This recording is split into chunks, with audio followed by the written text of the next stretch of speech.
Everyone, welcome to study शाला one. मैं पूर्वा आज आपके सामने लेकर के आई हूँ आपके ईवीएस से सीटेड ईवीएस से रिलेटेड बहुत ही ज्यादा इंपॉर्टेंट थीम, जो कि आपके 6 थीम्स हैं, उन पर ये पूरी क्लास बेस है। ठीक है, उन वो 6 थीम्स प्लस उसके 4 सब थीम्स आपके जो ईवीएस के रिलेटेड हैं, उसका मैंने आज ईवीएस इन वन शॉट आज आपको पूरी एक साथ सारे 6 थीम्स की समरी मैं देने वाली हूँ। ठीक है, तो प्लीज इस वीडियो में एंड तक बने रहें और सारी कुछ जितनी भी चीजें हैं, जितने भी थीम्स हैं, सारी चीजों को प्लीज अच्छे से एक बार देखें। इसके जो मैंने समरी तैयार करी है वो 1 लाइनर है, तो आपको ज्यादा कुछ नोट्स बनाने की या कुछ भी लेने की जरूरत नहीं। आप इसका स्क्रीनशॉट लीजिए और इसका पॉइंट टू पॉइंट रिवीजन करिए और अपना एग्जाम दीजिए। ठीक है, तो जितना भी मैंने पढ़ा दिया है, आपका एक थीम रह गया है वो मैं पढ़ाऊंगी और बाकी सारी ये पूरी ईवीएस की समरी है। ठीक है, तो चलिए आइए वीडियो को स्टार्ट करते हैं फ्रेंड्स। और अगर आप हमारे चैनल पर नए हैं तो प्लीज हमारे चैनल को लाइक शेयर और सब्सक्राइब करना मत भूलिएगा। चलिए वीडियो स्टार्ट करते हैं और प्लीज एक एक चीजों को पॉइंट टू पॉइंट मैंने लिखा हुआ है, तो प्लीज आप पॉइंट टू पॉइंट सारी चीजें देखिएगा, उसको अच्छे से पढ़िएगा और बहुत ही आराम से आपका एग्जाम क्लियर हो जाएगा। चलिए वीडियो स्टार्ट करते हैं। तो फ्रेंड्स, मैंने आपको क्या पढ़ाया था? शेल्टर पढ़ाया था। ईवीएस के जो 6 थीम्स हैं उसमें मैंने आपको एक थीम है जो शेल्टर, वो मैंने आपको पढ़ाया था। तो मैंने शेल्टर की पूरी 1 लाइनर समरी बनाई है, आइए देखते हैं। तो मनुष्य के आश्रय मतलब किसके? जब मैंने शेल्टर पढ़ाया था तो मैंने ये बताया था कि मनुष्य के आश्रय और घर और इंसान, मनुष्य और पशु पक्षी और सबको क्या चाहिए होता है? आवास चाहिए होता है रहने के लिए। जैसे मनुष्य के आश्रय क्या है? घर, उसी तरह पशु पक्षियों के आश्रय क्या है? पक्षियों के घोंसले। ठीक है, तो चलिए एक बार मनुष्य के आश्रय पर नजर डाल लेते हैं। तो मनुष्य के आश्रय यानी कि चलिए आइए देखते हैं। तो पहला है मिट्टी के घर। मिट्टी के घर आपको कहाँ मिलेंगे? राजस्थान में। कहाँ मिलेंगे? राजस्थान में। ठीक, दूसरा है बांस लकड़ी के घर आपको कहाँ मिलेंगे? बारिश वाले राज्य असम में। क्यों?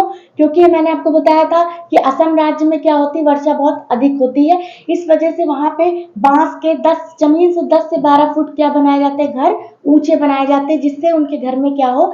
पानी, बारिश का पानी और जीव जंतु जानवर से भी उनका घर सुरक्षित रहे और उनके घर में पानी भी एंटर ना करे। जब 10 से 12 फुट ऊंचे बनेंगे इतने, तो क्या होगा? पानी आसानी से नीचे से चला। अभी आपको पता है कि इस समय जो है असम में क्या ही है? बाढ़ आई हुई है, तो इसी वजह से जो बारिश वाले राज्य होते हैं वहां कैसे घर बनाए जाते हैं? बांस लकड़ी के घर, जो कि असम में आपको मिलेंगे। ठीक, अब तीसरा देखते हैं। पत्थर लकड़ी के घर कहाँ मिलेंगे आपको? जम्मू कश्मीर और हिमाचल प्रदेश में। पत्थर लकड़ी के घर ठंड वाले इलाकों में पाए जाते हैं, जहाँ पे क्या होती है? ठंड अधिक पड़ती है। मैंने आपको बताया था, अगर आपने वीडियो नहीं देखी है तो प्लीज मेरे प्लेलिस्ट में जाएं चैनल की, और सारी की सारी वीडियो वहां पे थीम वाली पड़ी हुई है। प्लीज उन सारी की सारी वीडियोस को अच्छे से देखें। ठीक है, हाउस बोट। अब हाउस बोट का इस्तेमाल कहाँ के लोग करते हैं? कश्मीर तथा केरल के लोग क्या करते हैं? हाउस बोट का इस्तेमाल करते हैं। ठीक है, टेंट। टेंट का प्रयोग कहाँ के लोग करते हैं? चांगपा जनजाति द्वारा किए जाते हैं। किसका? टेंट का प्रयोग। टेंट के प्रयोग क्यों करे जाते हैं? क्योंकि ये उनका स्थायी निवास होता है। वहां के लोग जो है शिकार करते हैं। ठीक है, ठंड से जो जानवरों की खाल होती है, ठीक है, और उससे क्या कहते हैं? कपड़े और टेंट का इस्तेमाल करते हैं, टेंट बनाते हैं। ठीक है, तो चांगपा जनजाति के द्वारा बनाया जाता है ठंड से बचने के लिए। ठीक, डोंगे। डोंगे आपको कहाँ मिलेंगे? कश्मीर के आवास में मिलेंगे। कश्मीर लोगों का आवास होता है क्या? डोंगे। आप मैंने बताया था आपको, जब आप टूरिस्ट प्लेसेस पर जाते हैं, विजिट पर जाते हैं, तो आपको वहां पे हाउस बोट जैसा एक, ये हाउस बोट का ही हिस्सा होता है, बट थोड़े से नक्काशी वगैरह में अलग होता है। इसको डोंगे बोलते हैं। तो इन पर नक्काशी करी गई होती है, वो डोंगे कहलाती है।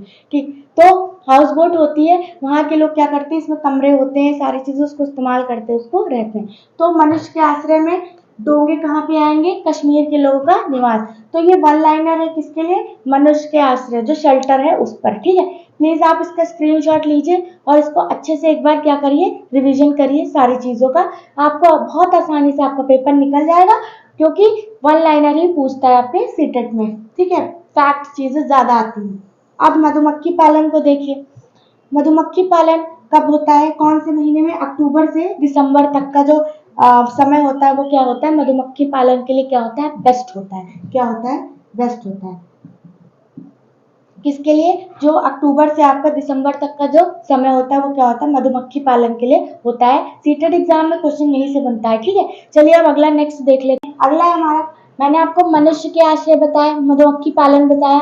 अब आइए देखते हैं पक्षियों के घोंसले। ठीक है, पशु पक्षियों के घोंसले, उनका आवाज क्या होता है? ठीक, अब उनका आवाज तो घोंसले होंगे। ठीक है, तो मैंने आपको बताया था, एक स्पेशल वीडियो बनाई थी जिसमें मैंने बताया था अलग अलग, जैसे कि बिल्ली, कुत्ते, शेर आदि सबके वो बताए थे आवाज। ठीक है, तो आप लोग उस वीडियो को भी अच्छे से देखिए। ठीक है, तो पक्षियों के घोंसले, पक्षियों के घोंसले में आइए देखते हैं। तो कलचिड़ी जो होती है चिड़िया, उसका घोंसला क्या होता है? जमीन में पत्थरों के बीच में क्या होता है? उसका घोंसला होता है। ठीक है, कठफोड़वा तथा बसंत गौरी, अब कठफोड़वा चिड़िया बसंत गौरी अपना वो कहाँ बनाती है? पेड़ के तने के बीच में। जो कठफोड़वा चिड़िया बताया था, मैंने बताया था इसकी टोट क्या होती है? लंबी होती है। इसकी चोंच क्या होती है? बहुत लंबी होती है। तो मैंने आपको बताया था ये जो चिड़िया होती है कठफोड़वा, इसको इंजीनियरिंग बर्ड के नाम से भी जानते हैं। क्या वहां जानते हैं? इंजीनियरिंग चिड़िया के नाम से भी जानते हैं। क्यों जानते हैं? क्योंकि जो कठफोड़वा चिड़िया होती है ये जमीन तो खोदती खोदती, प्लस बताइए आप, पेड़ का तना इतना मजबूत होता है, उसको खोद करके क्या बनाती है? उसमें अपना घोंसला बनाती है, उसमें रहती है। तो पूरा तने में ही छेद कर देती है। आपने देखा होगा कभी कभी पेड़ के तने में गोल गोल सा होता है, तो ये कठफोड़वा चिड़िया कहाँ बनाती है? पेड़ के तने के बीच में। ठीक है, दर्जन चिड़िया, टेलर बर्ड, मैंने आपको बताया था टेलर बर्ड। टेलर बर्ड दो पत्तों को आपस में सील कर, टेलर बर्ड इसका नाम ही इसलिए दर्जन, दर्जन मतलब टेलर, टेलर मतलब यानी कि सी कर, दो पत्तों को अपनी टोट से क्या करती है? पुराने कूड़े कचरे जैसे जैसे रेशे हो गए, उससे क्या करती है? दो पत्तों को आपस में सी कर क्या करती है? घोंसला बनाती है। ठीक, दर्जन चिड़िया ये होगी। कबूतर व गौरैया, आप सभी को पता है कि गौरैया चिड़िया होती। कबूतर आपके घर ही में क्या करते हैं? घोंसला बना लेते हैं। कहीं पे भी जहाँ पे छत पे या फिर कोई ऐसे स्थान होते हैं वहां पे आपके घरों में ही इनके घोंसले देखने को मिल जाएंगे। किसके? कबूतर के और बसंत गौरी के। ठीक, अब कौआ, कौआ पेड़ की सबसे ऊंची डाल पर क्या करता है? अपना क्या बनाता है? घोंसला बनाता है। सीटेट में कैसे पूछेगा? सबसे ऊंची डाल पर घोंसला किसका बनता है? तो आप बताएंगे कौए का। ठीक है, कोयल, अब कोयल पे आ जाते हैं। तो कोयल जो है अपना घोंसला नहीं बनाती है। कौन सा पक्षी अपना घोंसला ना बना करके दूसरे के घोंसले में रहता है? तो वो हमारी कोयल है। ठीक, कोयल जो है कौवे के घोंसले में क्या करती है? अपने अंडे देती है और उसी का पालन पोषण क्या करता है? कौवा भी करता है। जब उसके बच्चे बड़े हो जाते हैं तो वो लेके भाग जाती है। तो कोयल अपना घोंसला स्वयं नहीं बनाती है। ठीक, उसका जो घोंसला है वो कौन बनाता है? कौवा बनाता है। ठीक है, मैंने देखिए लिखा है अपना घोंसला नहीं बनाती है, कौवे के घोंसले में क्या करती है? रहती है। ठीक है, फाख्ता पक्षी, फाख्ता पक्षी के बारे में मैंने आपको ट्रिक बताई थी। फाख्ता, फाख्ता पक्षी क्या है? झाड़ियों पर और कांटों के बीच में, यहाँ देखिए मैंने कांटों के बीच में यहाँ लिख लीजिए।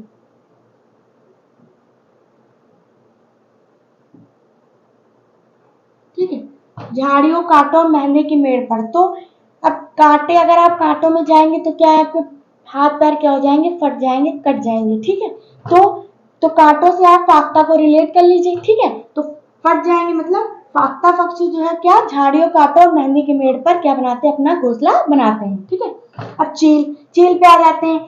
सबसे ऊंचे पेड़ पर अपना घोंसला कौन बनाता है? चील बनाती है। ठीक, अब उल्लू पर आते, पेड़ के किसी खोखले भाग पर क्या करते हैं? वो सुनसान जगह पर, यहाँ पे ये भी लिख लीजिएगा। ठीक है, सुनसान जगह पर क्या करते हैं?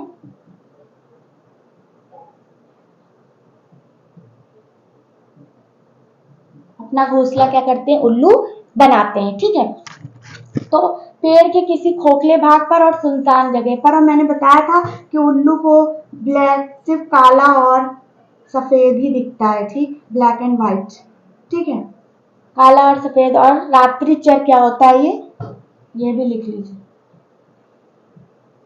रात्रि चर होता है। ठीक, तो ये रहे आपके पक्षियों के घोंसले, यानी कि शेल्टर किसके? पक्षियों के। ठीक, अब आइए नेक्स्ट देख लेते हैं भोजन, कि वो अलग अलग भोजन कहाँ कहाँ कौन कौन से भोजन खाए जाते हैं। ये सब कुछ मैंने आपको पढ़ा रखा है, पूरे पूरे लेक्चर्स हैं। प्लीज आप क्लास में प्लेलिस्ट में जाइए और सारी क्लासेस वहां से अच्छे से देखिए। उसके बाद ईवीएस वन शॉट पूरा, अगर आपको नहीं भी देखना तो ये भी आप देख करके पूरा सीटेट निकाल सकते हैं, क्योंकि बहुत अच्छे से सारी चीजें मैंने यहाँ पे आपको बताई है, समरी पूरी आपके सामने है। चलिए आप भोजन पे देख लेते हैं। करते हैं हमारे भोजन पर, यानी कि फूड पर। ठीक है, अब भोजन के बारे में खास बात क्या है कि कचनार के फूल आपको कहाँ मिलेंगे? उत्तर प्रदेश में। कचनार के फूल की जो सब्जी होगी वो कहाँ होगी? उत्तर प्रदेश में। ठीक है, सहजन के फूल की सब्जी आपको कहाँ खाने को मिलेगी? महाराष्ट्र में। ठीक, सहजन के फूल की सब्जी नहीं, सॉरी, यहाँ पकौड़े होगा। ठीक है, पकौड़े, सहजन के फूल के पकौड़े आपको कहाँ मिलेंगे? महाराष्ट्र में। ठीक है, केले के फूल आपको कहाँ मिलेंगे? केरल में। ठीक है, और केले के फूल की सब्जी। ठीक, लिंगुफेन, और लिंगुफेन जो डिश है वो कहाँ पे खाई जाती है? हांगकांग में। और ये किसकी होती है? सांप की डिश होती है, सांप के मांस की बनी हुई डिश होती है, जो कहाँ खाई जाती है? कहाँ खाई जाती है? हांगकांग में। ठीक है, और सीटेट पॉइंट ऑफ व्यू से ये काफी ज्यादा इंपॉर्टेंट चीजें हैं, ध्यान से देखिएगा। टेपियोका आपके केरल में, क्योंकि आपको पता है कि जो भारत का दक्षिण भाग है यानी कि साउथ भाग है, वहां पे नारियल बहुत ज्यादा होते हैं, इस वजह से यहाँ पे क्या टेपियोका जो होती है नारियल से बनी क्या होती है? नारियल की वो होती है डिश। ठीक, नारियल से। लुई ब्रेल, अब लुई ब्रेल के बारे में जानते हैं। कौन थे? एक फ्रांसीसी वैज्ञानिक थे। कौन थे? एक फ्रांसीसी वैज्ञानिक थे। अब इन्होंने क्या किया था? ब्रेल लिपि की क्या की थी? आपकी खोज की थी। किसकी? ब्रेल लिपि की। मैंने आपको बताया था जब ये छोटे थे तो इनको पढ़ने में बहुत रुचि थी, बट इनका एक्सीडेंट हो गया था, कुछ हादसा हो गया था, इस वजह से इनकी आंखों की क्या चली गई थी? रोशनी चली गई थी। जब आंखों की रोशनी चली गई थी, लेकिन क्या था, इनकी पढ़ाई की रुचि जो थी वो बरकरार थी, इस वजह से इन्होंने ब्रेल लिपि का क्या किया? खोज करी। अब कैसे खोज करी? जो सफेद कागज पर जो बिंदु होते हैं लोहे के, उससे क्या करी इन्होंने? उससे पढ़ना सीखा। ठीक है, हाथ फेर कर उससे पढ़ा जाता है। कौन? जो दृष्टिहीन बालक होते हैं, जिनकी आंखों की क्या चली गई होती है? रोशनी चली गई होती है। ठीक है, तो इन्होंने क्या की? ब्रेल लिपि बिंदुओं पर आधारित होती। किस पर? बिंदुओं पर आधारित होती। तो ये आपको ब्रेल लिपि के बारे में कुछ खास बातें जो आपको पता होनी चाहिए। ठीक, अब कर्णम मल्लेश्वरी के बारे में आपके एनसीईआरटी में कुछ पॉइंट मेंशन है, उनको देख लेते हैं। कर्णम मल्लेश्वरी क्या है? वेट लिफ्टर है, भार उत्तोलक है, ये भार उठाती है। अब ये कहाँ से संबंधित है? आपके आंध्र प्रदेश की रहने वाली है। ठीक है, 130 किलोग्राम तक क्या उठा लेती हैं? ये वेट उठा लेती हैं। और इन्होंने कितने मेडल जीते हैं? 29 मेडल, 29 मेडल क्या किए हैं? भारत में जीते हैं। ठीक, तो ये रहे कर्णम मल्लेश्वरी के बारे में कुछ इंपॉर्टेंट फैक्ट। कर्णम मल्लेश्वरी के बारे में हमेशा स्टेटमेंट फॉर्म में क्वेश्चन आता है। ठीक है, स्टेटमेंट फॉर्म में क्वेश्चन आता है। तो अब आइए अगला देखते हैं। पहला पॉइंट जो है वो है रेगिस्तानी ओक। कल मैंने आपको जो क्लास ली थी पौधों वाली प्लांट्स की, उसमें मैंने आपको सारी चीजें डिटेल में बताई है। आप प्लीज प्लेलिस्ट में जाकर के सारी वीडियोस को अच्छे से देखें। ठीक है, तो रेगिस्तानी ओक के बारे में मैंने बताया था आपको कि कभी भी रेगिस्तानी ओक के नाम पर मत जाइएगा कि ये रेगिस्तान है तो ये राजस्थान में पाया जाता होगा, नहीं, ये ऑस्ट्रेलिया के रेगिस्तान में पाया जाता है। ऑस्ट्रेलिया में ये कहाँ पाया जाता है? ऑस्ट्रेलिया। पूछा जाता है तने में पानी इसके क्या होता है? इकट्ठा होता है। तो जब पानी का अकाल वगैरह पड़ता है, कमी पड़ती है, तो इसके तने में क्या पानी इकट्ठा होता है, जो कि इसकी जड़ें क्या होती है? 300 फुट नीचे होती है। ठीक, तो इसके तने में क्या होता है? पानी इकट्ठा होता है, और वहां पे जब पानी की कमी होती है तो क्या करते हैं लोग, वहाँ के स्थानीय लोग क्या करते हैं? उस तने से क्या करते हैं? पानी को पाइप डालकर, पतले पाइप से पानी को निकालते हैं। ठीक है, अब आते हैं खेजड़ी वृक्ष के बारे में। सबसे पहला पॉइंट राजस्थान में पाया जाता है, मैंने आपको वीडियो में बताया था। ठीक है, राजस्थान में पाया जाने वाला क्या है? वृक्ष है। इसकी लकड़ी में क्या लगते हैं? खेजड़ी के कीड़े नहीं लगते, इस वजह से इसकी जो लकड़ी प्रयोग में आती है वो मेज, कुर्सी, फर्नीचर, बेड, ये इससे प्रयोग में लाया जाती है इसकी लकड़ी। क्योंकि जो कि कीड़ा नहीं लगता तो सालों साल ये चलेगी। ठीक है, अब इसकी जो खेजड़ी का वृक्ष होता है, इसकी जो फलियां होती हैं, ये देखिए मैंने यहाँ लिखा, इंपॉर्टेंट है, फलियों से क्या बनती है? सब्जी बनती है। तो ये रही हमारी खेजड़ी के बारे में कुछ खास बातें और रेगिस्तानी ओक के बारे में। अगर आपको इसकी डिटेल सारी चीजें चाहिए अच्छे से, तो मैंने आपको प्लांट्स की जो क्लास ली थी परसों, वो मैंने आपको सारी चीजें उसमें बता रखी है। प्लीज आप प्लेलिस्ट में जाकर के वीडियो भी देख सकते हैं। ठीक है, फिर आते हैं मधुबनी चित्रकला पर। मधुबनी चित्रकला कहाँ की है? बिहार की। सबसे ज्यादा इंपॉर्टेंट पॉइंट बिहार, ठीक है, बिहार की चित्रकला है ये, ठीक।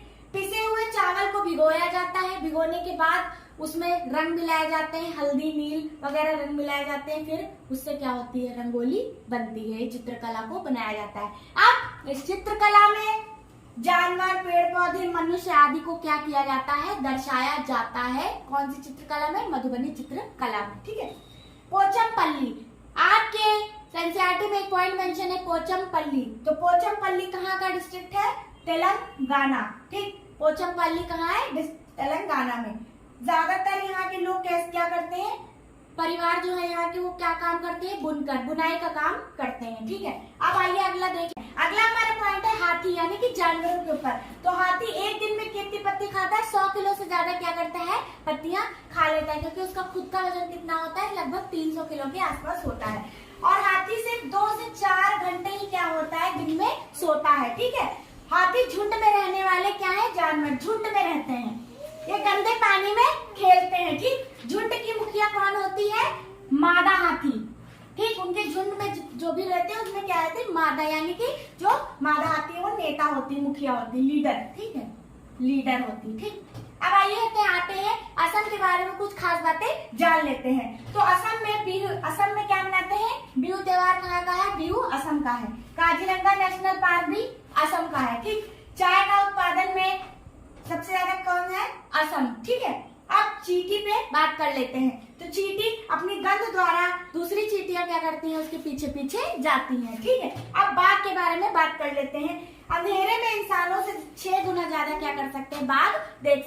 तो फ्रेंड्स, ये रहे हमारे EVS इन वन शॉट की वीडियो, ठीक है। मैं आपको अब हिंदी पेडागॉजी के ऊपर मैं आपको क्लास बताऊंगी, ठीक है। नेक्स्ट क्लास हमारी हिंदी पेडागॉजी के ऊपर होगी। तो फ्रेंड्स, अगर आपको ये वीडियो अच्छी लगी, मेरी मेहनत अच्छी लगी, तो प्लीज हमारे चैनल को लाइक, शेयर और सब्सक्राइब करना मत भूलिएगा। Thank you.